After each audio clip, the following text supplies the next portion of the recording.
Inclusive, tem muita gente que diz que é muito mais difícil ser católico do que evangélico, não é isso? Se a maioria dessas igrejas permitem que o cara não esteja aberto à vida, não é isso? O Wesley mesmo é aberto à vida, não é isso, Wesley? O Wesley diz que o que Deus mandar, ele aceita. Se for 20, é 20, não é isso, Wesley? Você também é aberto à vida desse jeito aí, pastor? Rapaz, o que seria esse negócio aberto à vida? Não evitar ter filhos, velho. Só usar camisinha? Nada, você tá maluco? Que pecado, é luxúria, velho. Não, é luxúria, não é? Usar camisinha? Hein? É pecado usar camisinha? Luxúria é busca de prazer, sem responsabilidade ou não é? E a mulher usar anticoncepcional? Qual foi o pecado de Onã? Não foi tirar na hora de gozar? Foi. É isso que você faz com a camisinha, não é isso? Você não solta dentro ou não? Você tá imitando Onã por dinheiro ou não? Onã fez isso por dinheiro, para os filhos dele receberem a herança, e você também tá vendo isso por dinheiro, para inclusive dar mais dinheiro a seu filho do que os outros que vão vir, não é isso? Rapaz, Hein? eu fiquei meio perdido aqui agora. É isso, mas o Onã não gozava dentro da mulher porque o filho não teria o nome dele, não seria da descendência dele. Na terra para o filho dele herdar do pai, não é isso ou não? Isso aí. Era por dinheiro, não é isso? Ele servia a Baal. Jogando fora, né? Quem usa camisinha goza dentro ou fora? Acaba gostando fora, né? Dentro da camisinha. É luxúria, velho. Ele acha que é luxúria, velho. Então, os católicos acham que tá aberta a vida dentro, velho. Na jante. Então, dentro da sua visão, dentro de uma perspectiva bíblica, você acha que o casal que se diz cristão não deve usar camisinha? Não deve, depende da situação, né? Você não deve transar com a pessoa que você não quer engravidar, velho. Eu acho que você não deve comer ninguém que você não deve engravidar, que você não quer engravidar, velho. Mas se você é casado e está debaixo da lei do matrimônio com a pessoa, se você viver tem que ter, né? A Bíblia diz que aquele que nega o sexo pro seu cônjuge, ele comete pecado. Quando está debaixo da lei do matrimônio. Negar, tipo assim, você tem como negar na lei satânica atual do Brasil, mas na lei bíblica é um só corpo, não é isso? Sim, ele é parte de você é parte da mulher, a mulher é parte sua, não é isso ou não? Mas aí, imagina fazer sempre, aí não tem que ejacular fora, tem que ejacular dentro. Imagina o tanto de filho, pô. Pois é, se você não tiver condição de sustentar, é melhor não ter filho, não casar. Tá, mas aí como é que não vai ter filho fazendo sexo sem camisinha ainda, sem anticoncepcional? Quando Jesus revogou o divórcio, teve um dos caras que estava presente, que foi o primeiro migtal da história bíblica, que falou assim, se é assim é melhor não casar, né? Você tá dizendo? Se é assim, é melhor não casar. Foi exatamente o que o cara falou quando Jesus revogou o divórcio. Rapaz, ninguém nunca disse que ia ser fácil, não é isso? Mas Jesus chegou a revogar o divórcio, ele deixou em aberto. Não, ele disse que o pessoal ficou perguntando se podia divorciar. Aí ele falou assim, não, porque os seus corações não estavam prontos, não é isso? Aí quando a galera insistiu, aí ele falou, não existe divórcio. O que existe é porneia. Se não existe divórcio, o que existe é porneia não é divórcio. Porneia, que normalmente define, tem mais de 20 vezes na Bíblia, e todas as vezes além dessa, que a pessoa acredita que isso é divórcio, mas todas as outras vezes que a porneia é utilizada na Bíblia, ela refere de sexo não marital. Como muita gente também acredita que inventou, né? Que não é bíblico que um homem casado com uma mulher solteira não é adultério bíblico. O adultério nunca se referiu a isso. O adultério é comer uma mulher casada na Bíblia, não é isso ou não? Isso, na verdade. O sexo antes do casamento é chamado de fornicação. Isso, pode ser, inclusive, outras coisas mais graves. Pode ser adultério se você contar uma mulher casada, pode ser incesto, pode ser zoofilia.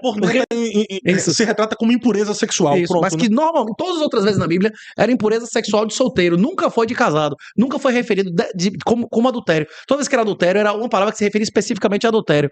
Então, fica claro, não para mim, mas para todos os doutores da igreja, santos, a zorra toda, que se tratava de anulação. Você concorda comigo, pastor, que se um cara casa com a mulher e não sabe o nome verdadeiro dela, e não sabe o passado verdadeiro dela, e ela apresentou pessoas que não são os pais dela como pais dela, esse casamento não vale nada ou não? Então, isso é complexo. Isso é anulação ou não? Você casa uma pessoa, meu nome é João, eu sou não sei o que lá, tudo mentira, não é isso ou não? Então tudo é uma mentira, tudo foi uma farsa desde o início. Pois é, então o cara foi enganado, não é isso ou não? O casamento pode chamar de casamento, né? Pois é, não aconteceu, foi nulo ou não? É por isso que a Bíblia diz assim, que o homem não separe aquilo que Deus uniu. Um casamento desse aí, eu digo que Deus não uniu. Deus tem a união de carne e a união de sangue. A união de carne é entrar dentro da mulher, não é isso? Coabitação. Se você comer a mulher, né? Isso que consumir. Por que o cara não devolveu a Lia, né? Porque o cara tinha comido a Lia, né? Ela era prima dele, tinha deflorado e não ia repudiar, né? Isso aí podia ter dito, não, rapaz, meu acordo do outro foi a Raquel, não é isso ou não? Mas ele tinha consumado o que ele tinha comido, é isso. A unir a carne é comer a mulher. E agora unir o sangue é quando você tem um filho com a mulher. Você vê que seus filhos que tem coisas da sua família e da dela ou não. Sim. Você não acha pesado essa expressão, não comer a mulher? E como é que seria a expressão correta? Copular? Fez amor, fez sexo. Não, mas casou, amor, não é isso ou não? Pode ser agressividade também, não é isso ou não? Pode ser com ou sem amor, não é isso ou não? Não pode ser sem amor também ou não? Porque a mulher se torna um alimento do homem, pô. quê? E a mulher não é E pra na ser verdade alimento ela do que homem, engole não. o cara, não é isso? E a mulher não é pra ser alimento de ninguém, não, pô. É parte do cara, não Não, é isso? não, a mulher é pra ser amada, não pra ser comida, não é? É isso, é cópula, né? Se você preferir. É isso, mas a gente concorda, todo mundo nós concordamos, mesmo um casamento anulado, qualquer relação que mesmo não seja um casamento, seja um incesto, qualquer tipo de relação sexual, se nascer alguém dali, aquilo pode ter consequência durante séculos ou milhares de anos ou não? Sim, sim, com certeza. Isso aí foi o que Deus uniu, por isso que não separa, não é isso? Porque quem dá a vida é Deus, quem faz sexo é a gente, não é isso? Agora quem dá a vida é ele, não é isso? Ah, tu tá Ou dizendo não? que a partir do momento que o cara fez sexo com a menina, ali já há uma união divina? O sexo é algo que pode ser divino ou satânico. Você concorda comigo? Sim, claro. Ou não? Matar alguém pode te santificar ou te contaminar, não é isso ou não? Não, matar alguém nunca vai te santificar, Vai né? te santificar.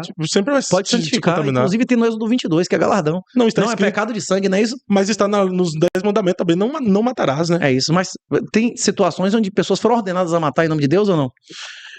São exceções, né? E situações que Deus, como no Êxodo 22, inclusive o pessoal do MBL diz que prendeu, matou. Eu sou contra prender, matou, não tem cadeia na Bíblia. Eu sou a favor de invadir o matou, né? Isso que tem no Êxodo 22. O ladrão em flagrante tem que morrer, mas para isso a população tem que estar armada, não é isso? Não, mas aí, Ok? mas aí Jesus ensina a perdoar, não? Em flagrante não tem arrependimento, né? Se ele tivesse arrependido, ele não estava em flagrante, né? Por isso que não é pecado de sangue. Deus manda perdoar, mas até o perdão de Deus é condicionado ao arrependimento, não é isso? O vagabundo entra na sua casa atrás de sua filha de 12 anos e vai ter negócio de conversar com o cara? Não, aí não tem conversa. Não tem negócio de conversa de arrependimento. Ele devia ter se arrependido antes, não é isso ou não? Não tem como dar flor pra quem quer maldade, né? Pois é, o cara lhe roubou há 2 semanas é uma coisa, o cara tá ali na hora ou não? Hein? Não, aí é pesado, é complicado. O instinto protetor. Isso Deus perdoa quem não se arrependeu? Quem não se arrependeu, não. Madeira, fé, inferno, não é isso? Lago de fogo, não é isso? Tá escrito. Isso você concorda que tem união de carne e união de sangue, não é isso? Certo. A união de carne quem faz é a gente, a união de sangue quem faz é Deus, não é isso? Quem dá vida é Deus e não a gente, né? Sim. Ou não? Sim, quem dá vida é Deus. A união de... e voltando na questão do sexo, você acredita então que o casamento que foi unido por Deus é a partir do primeiro ato sexual do cara? Tem casamentos que o casamento se consuma com sexo, mas existem atos sexuais que não são casamento, como a gente já conversou aqui. Zoofilia é sexo, pedofilia é sexo, não é isso? Incesto é sexo, não é isso? Sim. Prostituição é sexo? Sim. Mas não é casamento, não é isso ou não? Não é casamento. Fornicação é sexo? É sexo, mas não é casamento. Adultério é casamento? Você pode casar com a mulher que está casada com um homem vivo? Não, é um relacionamento extraconjugal. É. Então, como se dá o casamento? Já que você estava falando de perdão, nosso dever é perdoar, não é isso, pastor? Sempre. Então tem que perdoar a esposa adúltera também, acabou o divórcio.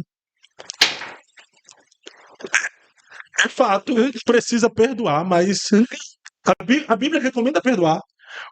Quando a Bíblia diz ali sobre a questão de ter permitido o divórcio pela dureza do coração dos homens, Jesus ele diz, porém eu vos digo, reconcilia-te. Ou seja, a orientação bíblica é perdoar a esposa adúltera ou o esposo adúltero também. Mas se for flagrante, você fica viúvo e dá beleza. Ou não? Mas também aí é uma brecha. Mas é uma brecha para a pessoa se separar, né? Aqui no Paraguai, o cara matar a mulher adúltera da cadeia, não? Rapaz, no Brasil, quando eu entrei na faculdade, velho, não existia estupro de cônjuge e o cara ainda matava a adulta dentro de casa, a mulher matava, se pegasse o cara fudendo dentro de casa, matava e não dava nada, velho. Como as coisas mudaram rápido, né? Mas tu acha isso certo, pô? Tirar a vida da pessoa? A pena bíblica do adultério é a morte. Mas a pena bíblica do adultério é a morte ou não é? Agora É sim ou não? É a morte ou não é? Não. E o Êxodo 22 diz que derramamento de sangue flagrante não é pecado de sangue, sim ou não? Então por que Jesus não permitiu a mulher adúltera ser apedrejada? Porque ninguém ali era legítimo disso. Ele deixou isso muito claro. Quem aqui é sem pecado? Ou seja, quem tem legitimidade de executar isso? Ele nunca disse que ela era inocente e nem que ela não era essa, não é isso ou não? Então hoje você seria um cara legítimo pra tirar a vida do outro? Da minha esposa, que eu nunca traí, sustentei e honrei e me adulterasse, sim. Se eu não tivesse honrado ela, se eu não tivesse sustentado ela, se eu tivesse adulterado ela, aí o cara, um adúltero, tem condição de exigir a vida da adúltera? Se ele também foi adúltero? Aqueles homens lá, eles não atacou a pedra na mulher porque eles fizeram um exame de consciência. E eles eram iguais sujos como ela, né? Eles perceberam que todos eles tinham pecado. Mas a questão ali daqueles homens a questão do pecado na consciência dele não está correlacionado a só o adultério. Jesus, ele falou, quem dentre vós não tem pecado, atire a primeira pedra. Não está falando só do adultério, está falando de outros tipos de pecado. Então, fazendo o exame de consciência hoje, o Renatão, ele não tem nenhum pecado que é capaz de tirar a vida do outro. Ele não vai fazer um exame de consciência, pô, eu pequei nessa área, que também me coloca como digno de morte. Mas Jesus também disse que se tem uma parte que te faz pecar, você deve fazer o quê? Se seu olho te faz pecar.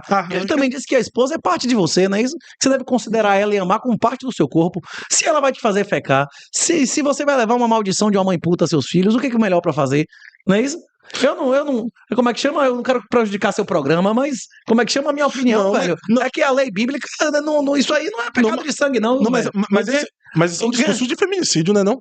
Como discurso de feminicídio, também se aplica a mulher que chegar com um cara dando na bunda dentro de casa, matar também ou não? Não, é um discurso muito pesado. Se a mulher não tem que ter o direito igual, quando a mulher chega em casa, o cara tá dando a bunda na cama. Não, é que nós não estamos... Não acontece isso ou não? Nós não estamos mais na lei, não, pô. É de olho por olho, dente por dente. Nós vamos ter um juízo final pra isso. Mas Jesus não disse que nunca veio revogar lei nenhuma? Ele veio cumprir ela, não é isso ou não? Ele veio cumprir, mas então, agora nós temos um vingador, nós temos um justo juiz que vai julgar toda essa causa no julgamento final. Sim. E isso aí não é pra nós, não, pô. Nós não somos justiceiros de tirar a vida dos outros.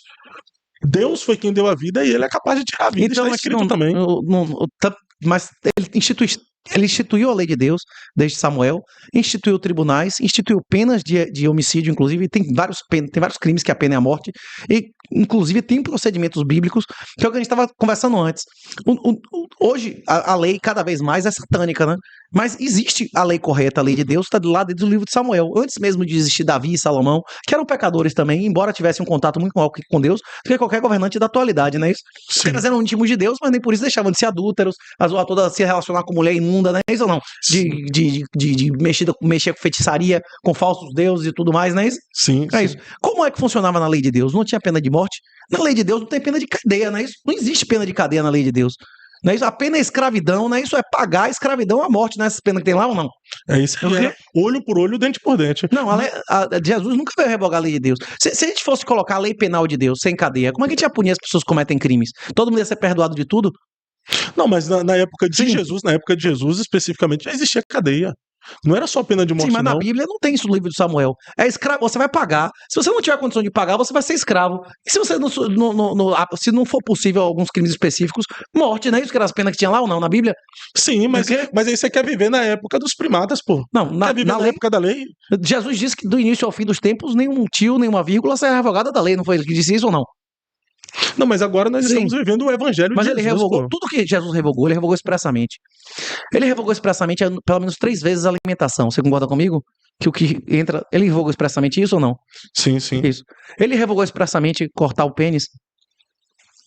A circuncisão foi revogada expressamente, que não importa se você é cortado, se você não é cortado, que a aliança agora é do sangue dele. Isso é repetido umas 10 vezes na Bíblia, não é isso ou não? A circuncisão agora é quando está no nosso coração, isso, que é o batismo e tal. Beleza. Sim. Ele disse isso claramente, várias vezes ele disse isso ou não? Sim. Ele curou no sábado e mandou os caras colher no sábado. Curou. É isso. Quando Jesus não ia revogar tacitamente uma regra, concorda comigo? Tudo que ele revogou, ele deixou claro ou não? Sim. É isso. Quando foi que ele revogou o Êxodo 22? Quando foi que ele revogou as penas do livro de Samuel, que era a lei de Deus? Eu não conheço essa passagem, velho. Não, sim, mas... Ele ia revogar tacitamente. Ele diz, os 10 mandamentos. Os 10 mandamentos continuam válidos, embora possam ser resumidos em 2, não é isso ou não? Mas Jesus ele veio para expressar a graça, o amor de Deus para com a humanidade. Hoje nós não somos juízes de valores do nosso irmão. Então eu não posso me colocar na condição de justiceiro e viver a época da lei. Olho por olho, dente por dente. A alma que pecar, essa morrerá. Nós temos um justo juiz que no final de tudo vai julgar os seres humanos pelas suas obras. Pronto. Se o cara foi maligno e não se arrependeu, ele será julgado e tem um lago de fogo, tem um inferno que vai receber ele toda a eternidade. Mas, pastor, você concorda que o ladrão em flagrante o cara pode meter bronca? Pode matar o cara que invade sua casa, sim ou não? Biblicamente, nós temos respaldo disso. Isso. O casamento bíblico tinha dote ou não tinha dote? O cara pegava a mulher de graça no meio da rua? Não pegava. A mulher era uma coisa de valor, não é isso? A maioria dos homens, inclusive na história da humanidade, quase 80% dos homens da história da humanidade não deixaram descendentes. A maioria dos homens tinha um monte de mulher e a maioria das mulheres eram mulheres de alguém. Mais de 80% das mulheres deixaram descendentes, não é isso? Então, tipo assim, ninguém ia pegar uma mulher de graça, né?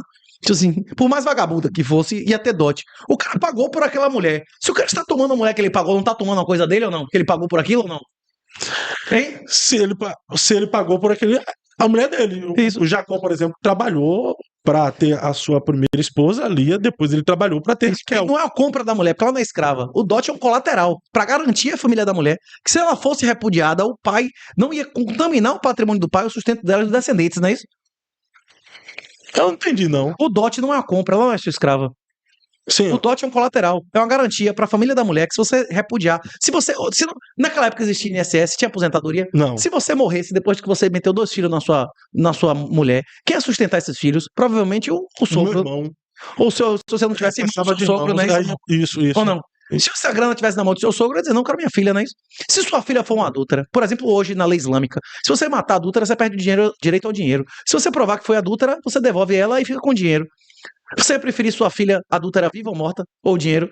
Você prefere sua filha que dinheiro, não é isso? Rapaz, que pergunta. Você prefere sua filha viva ou dinheiro? Uma grana, 100 mil, 200 mil reais, você prefere sua filha, Minha filha viva, claro. Mesmo pecador e tal, você prefere ela viva. Sim. Então é vantagem pra todo mundo. O corno também geralmente prefere dinheiro, não é isso? Rapaz. O corno vai preferir dinheiro ou matar a mulher, ele geralmente prefere dinheiro e devolve ela, né? Todo mundo fica feliz, não é isso ou não? Hein? Ou não? Você entendeu o que eu tô dizendo ou não? Entendi, mas deixa eu conduzir isso Você aqui. concorda que o corno prefere o dinheiro ou não? Sim. E o outro prefere a filha, não é isso ou não? Sim, claro. Todo mundo feliz ou não? Cada um escolhe o seu tipo de felicidade. Isso na economia chama teorema de Quase. Quando você tem um baixo custo de transação, não importa a distribuição, as pessoas sempre terminam com as coisas que elas valorizam mais, não é isso? É isso aí, cada um escolhe aquilo que é precioso para você. Né? Exatamente. Só que o Evangelho de Jesus veio para nos ensinar a valorizar as pessoas e não valorizar as coisas. Seu tesouro está onde estiver seu coração. A maioria, velho, vai pro céu ou pro inferno. A maioria vai pro inferno. Tem no Novo e no Antigo Testamento, né? Tipo, tem várias passagens, né? Que a maioria vai pro inferno, né?